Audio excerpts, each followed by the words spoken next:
Hello everyone. आज हम सीखेंगे कि P and L appropriation account बनाते समय अगर एप्रोप्रिएशन ज़्यादा होता है as compare to net profit तो किस तरीके से हमें प्रॉफिट को डिस्ट्रीब्यूट करना चाहिए।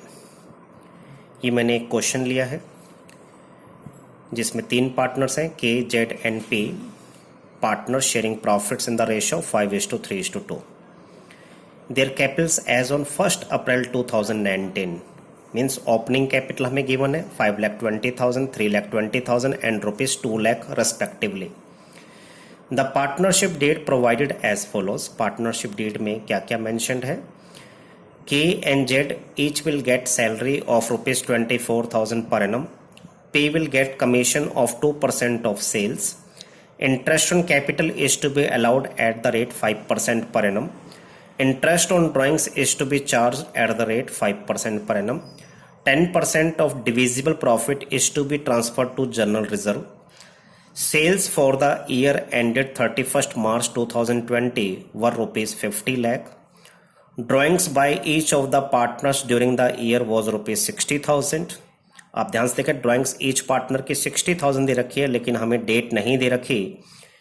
तो हमने आपको रूल बता रखा है कि जब भी आपको ड्राइंग्स की डेट ना दे रखी हो और इंटरेस्ट ऑन ड्राइंग का जो रेट है उसके साथ पर एनम मेंशन्ड हो तो हम एवरेज बेसिस पर 6 मंथ्स का इंटरेस्ट चार्ज करते हैं। तो इस क्वेश्चन में भी हम इंटरेस्ट ऑन ड्राइंग 6 मंथ्स का चार्ज करेंगे।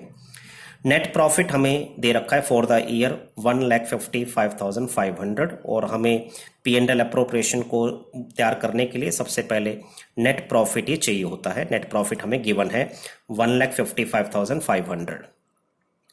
तो किस तरीके से इस क्वेश्चन को हम सोल्व करेंगे उसको देखते हैं। ये हमने एक P and L appropriation account का फॉर्मेट तैयार किया फॉर द ईयर एंडेड 31 मार्च 2020। इसके क्रेडिट साइड में हमने नेट प्रॉफिट को दिखाया by profit and loss account लिखकर 1,55,500। क्रेडिट साइड में हम इंटरेस्ट ऑन ड्राइंग्स को शो करते हैं। तो इंटरेस्ट ऑन ड्राइंग्स को हमने कैलकुलेट किया। ईच पार्टनर की जो ड्राइंग थी वो 60,000 की थी। 5% पर एनम रेट था लेकिन ड्राइंग्स की डेट नहीं दे रखी थी तो हमने 6 मंथ्स का इंटरेस्ट चार्ज किया। तो 6 मंथ्स का जो इंटरेस्ट निकल कर आया वो आया 1,500। क्योंकि सभी पार्टनर्स की ड्राइंग सेम है तो इंटरेस्ट भी सेम बनेगा। तो सभी पार्टनर्स का इंटरेस्ट ऑन ड्राइंग्स आ गया 1,500 each. Total interest on drawing हमारा बन गया 4,500। तो क्रेडिट साइड का जब हमने टोटल किया तो हमारे पास टोटल आ गया 1,60,000। अब हम एज पर डीड पार्टनर्स को क्या क्या दे रहे हैं। पार्टनर्स को हम सैलरी दे रहे हैं, पार्टनर्स को हम कमीशन दे रहे हैं, पार्टनर्स को हम इंटरेस्ट ऑन कैपिटल दे रहे हैं। सैलरी एज पर डीड हम के और जेड को दे रहे हैं 24,000 पर एनम। तो दोनों की हमने सैलरी मेंशन कर दी यहां पर। कमीशन हम पी को दे रहे थे 2% ऑफ सेल्स। सेल्स हमें 50 लाख रुपीस की गिवन थी तो 50 लाख का जब हमने 2% निकाला तो 1 लाख रुपीस का कमीशन आ गया। इंटरेस्ट ऑन कैपिटल पार्टनर्स को हमने 5% पर एनम देना है और ओपनिंग कैपिटल हमें क्वेश्चन में गिवन थी। उस ओपनिंग कैपिटल का हमने 5% निकाला तो के का इंटरेस्ट ऑन कैपिटल 26,000 आ गया, जेड का 16,000 और पी का 10,000। अब के को जो टोटल मिल रहा है वो मिल रहा है 50,000 और जेड को टोटल मिल रहा है 40,000 और पी को टोटल मिल रहा है 1,10,000। अगर इन तीनों को मिलने वाला जो भी अमाउंट है अगर हम इसका टोटल करें तो इसका टोटल हमारे पास आ रहा है 2 lakh rupees. 50,000 plus 40,000 plus 1,10,000, 2 lakh rupees हमने पार्टनर्स को देना है। जबकि हमारे पास जो इनकम है वो 1,60,000 की है। क्योंकि हमें पता है कि salary, commission and interest on capital, these are not charged against profit. These are appropriation of profit. तो हम प्रॉफिट से ज़्यादा एप्रोप्रिएट नहीं कर सकते, जबकि एप्रोप्रिएशन जो टोटल है वो ज़्यादा आ रहा है हमारा 1,60,000 से। तो ऐसे केस में जब भी इस तरीके की सिचुएशन आ जाए कि आपका प्रॉफिट कम हो और एप्रोप्रिएशन ज़्यादा हो तो आप इस प्रॉफिट को आप पार्टनर्स में उनके रेशो ऑफ एप्रोप्रिएशन में बांट देंगे। तो 50,000 इज टू 40,000 इज टू 1,10,000 इसका रेशो हमने बनाया तो रेशो हमारे पास सिंप्लीफाई करके आ गया 5:4:11। क्योंकि इस क्वेश्चन में एक चीज और भी कह रखी थी, अगर आप ध्यान से देखिए, 10% of divisible profit is to be transfer to general reserve. Divisible profit तो यहां पर बचा ही नहीं है, एप्रोप्रिएशन क्योंकि ज्यादा है, ठीक है, एप्रोप्रिएशन ज्यादा है, डिविजिबल प्रॉफिट तो इसमें आएगा ही नहीं, इसलिए रिजर्व क्रिएट नहीं किया जाएगा।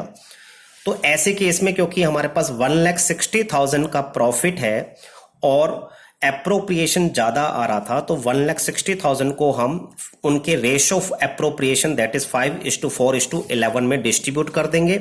और यहां पर पी एंड एल एप्रोप्रिएशन के डेबिट साइड में हम टू पार्टनर्स कैपिटल अकाउंट लिखेंगे। ये एक तरीके से नेट एंट्री हमने तैयार कर दी सैलरी, कमीशन और इंटरेस्ट ऑन कैपिटल को देने की। एंट्री हमारी नेट एंट्री बनती है, चाहे आप सैलरी दें, कमीशन दें, चाहे इंटरेस्ट ऑन कैपिटल दें, इनको अलाउ करने की नेट एंट्री हमारी बनती है P and L appropriation account और debit to partners capital accounts. Individually हमने के, जेड और पी का जो शेयर है वो दिखा दिया यहां पर। 1,60,000 को हमने रेशो ऑफ एप्रोप्रिएशन में डिस्ट्रीब्यूट कर दिया, मीन्स 5:4:11 में हमने इसको डिस्ट्रीब्यूट किया। तो के का शेयर आ गया 40,000, जेड का शेयर आ गया 32,000 और पी का शेयर आ गया 88,000।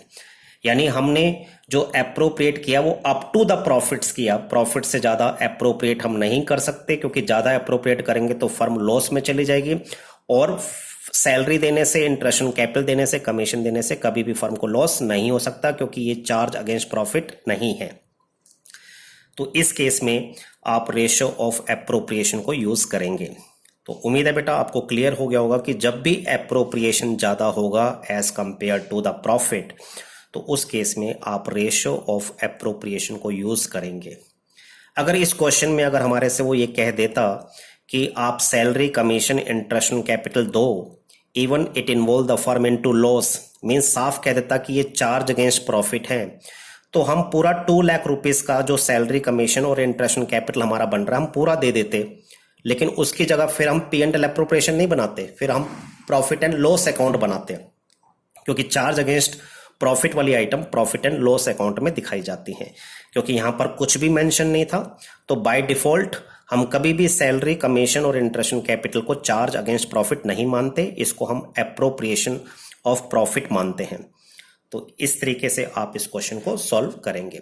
तो उम्मीद है बेटा आपको ये क्लियर हो गया होगा कि ऐसे क्वेश्चन को किस तरीके से सॉल्व करना है। Thank you and have a nice day.